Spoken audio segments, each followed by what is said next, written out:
Now, in this question, we are given that there is a set S which contains a set of points. We have to find out distinct triangles that can be drawn that have 3 of the points in S. We know that for a triangle, we need 3 points, and those 3 points need to be in the set S. Now, before moving on to the step 2 and analyzing the statements, what we have to understand is that if I have n number of points with me, then the number of triangles that I can form using these n number of points will be NC3, since I have to select 3 points together to form a triangle. So NC3 gives us the number of triangles. However, there's one thing that we need to keep in mind, that no points should be collinear. That is, none of them should lie in a straight line. For example, if I have 4 points here, then this point can form a triangle and this 3 points can form a triangle. I can also make another triangle using this. But if I select these 3 points, the 3 points that lie in the straight line, it is not possible to form a triangle.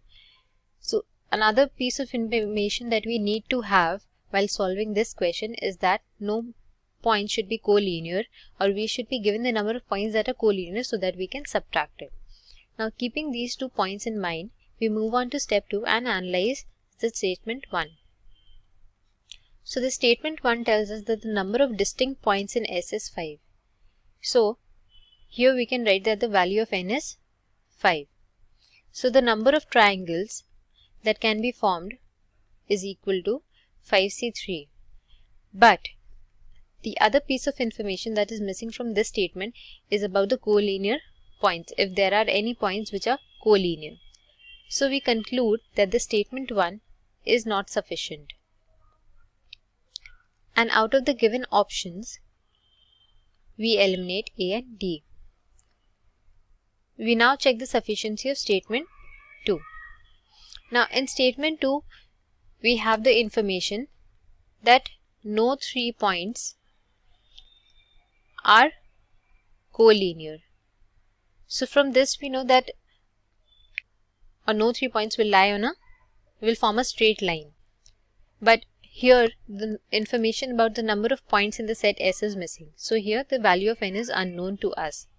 Hence, statement 2 is also not sufficient, and we move on to the last step, which is step 3, where we analyze both the statements together.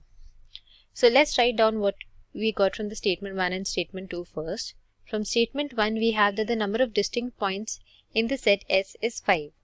And from statement 2, we have that no points or no 3 points are collinear.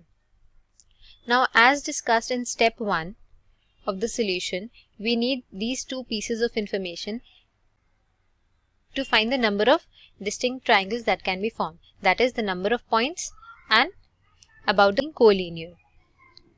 Since both these information are given, we do not have to solve this and find the value, because this is a data sufficiency question. We just have to know that these 2 pieces of information together are sufficient to find the answer. So we conclude that statement 1 and statement 2 are sufficient, and so the correct answer is option C.